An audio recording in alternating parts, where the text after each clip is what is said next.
WHO एबा world health अर्गेनाइजेशना मैया भारतनि गासै मोनब्रै कफ सिरापफोरखौ बोखारनो बिथोन होदों। आफ्रिकानि गाम्बियाव भारतआव बानायजानाय मोनब्रै गुजुनाय आरो गगा मोननायनि मुलि लोंनायजों गासै 60 ड'जआ उन्दै गथ'फ्रा जिउ खोमानो गोनां जायो।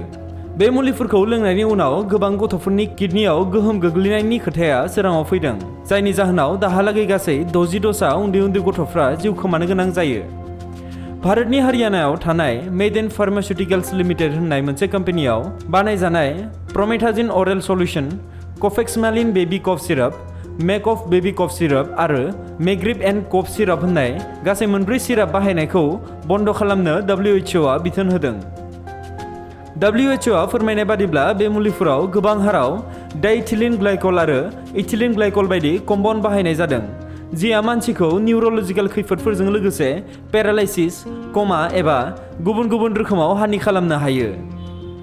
भारतनि central drug standard control organisation एबा CDSCO आ बे खौरांखौ WHO निफ्राय मोननाय लोगो इनभेस्टिगेशन खालामनो हमबाय।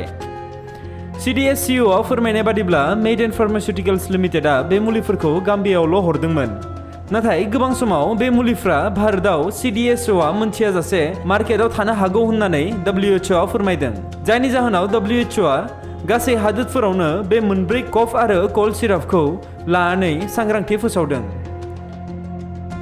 WHO एबा वर्ल्ड हेल्थ अर्गेनाइजेशना मैया भारतनि गासै मोनब्रै कफ सिरापफोरखौ बोखारनो बिथोन होदों। आफ्रिकानि गाम्बियाव भारतआव बानायजानाय मोनब्रै गुजुनाय आरो गगा मोननायनि मुलि लोंनायजों गासै 60 ड'जआ उन्दै गथ'फ्रा जिउ खोमानो गोनां जायो।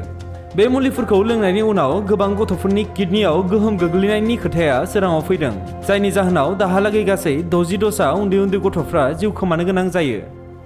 भारतनि हारियानायाव थानाय मेडेन फार्मासिउटिकेल्स लिमिटेड होननाय मोनसे कम्पानियाव बानायजानाय प्रमेथाजिन अरेल सल्युशन, कफेक्समेलिन बेबी कफ सिराप, मेकअफ बेबी कफ सिराप आरो मेग्रिप एन्ड कफ सिराप होननाय गासै मोनब्रै सिराप बाहायनायखौ बन्द खालामनो WHO आ बिथोन होदों।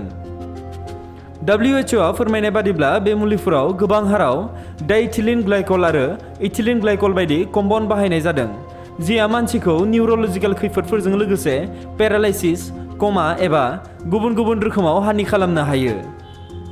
भारतनि central drug standard control organisation एबा CDSCO आ बे खौरांखौ WHO निफ्राय मोननाय लोगो इनभेस्टिगेशन खालामनो हमबाय। CDSCO आ फोरमायनाय बादिब्ला मेडेन फार्मासिउटिकेल्स लिमिटेडआ बे मुलिफोरखौ गाम्बियावल' हरदोंमोन, नाथाय गोबां समाव बे मुलिफ्रा भारतआव CDSCO आ मोनथियाजासे मार्केटआव थानो हागौ होननानै WHO आ फोरमायदों, जायनि जाहोनाव WHO आ गासै हादोरफोरावनो बे मोनब्रै कफ आरो कल्ड सिरापखौ लानानै सांग्रांथि फोसावदों।